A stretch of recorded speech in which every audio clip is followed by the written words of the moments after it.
नमस्कार माझ्या सर्व मित्रांनो. सध्या लाईन लॉसेस आणि वॉटर लॉसेस हा फार चिंतेचा विषय झाला आहे. Water losses follows line losses हे तत्त्व लक्षात घेणं आवश्यक आहे. आणि असे वॉटर लॉसेस टाळले तर वीज बचत नक्कीच होऊ शकते. पहा हे एक उदाहरण. नुकतीच लोकमत व्हिडिओ पाहिला या पाईपलाईन फुटल्याचा.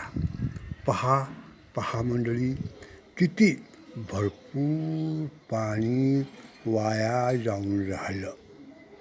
जोपर्यंत हे अटेंड होणार नाही तोपर्यंत पाणी वाया जातच राहणार.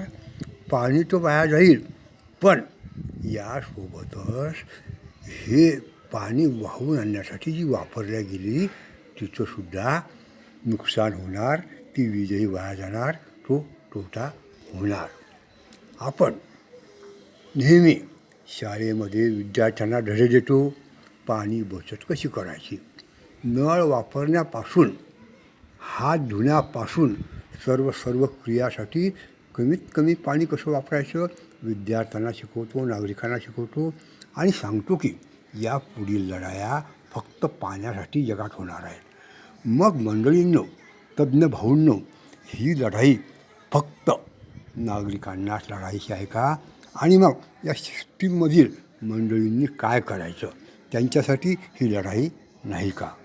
मला कुणाला दोष द्यायचा नाही, त्यांच्याही अडचणी असतील, पण ही जी नासाडी पाण्याची आहे तिचं संशोधन व्हायला पाहिजे, करेक्टिव्ह मेजर्स करायला पाहिजे आणि भविष्यात अशा पाईपलाईन फुटून एवढं पाणी वाया जायला नको.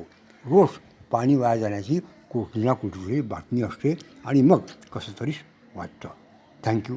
माझे रामदास खंडागळे, लिटरची Pimpri and national safety council number. पाणी बचत करा आणि वीज हानी टाळा. थँक्यू. Kindly subscribe.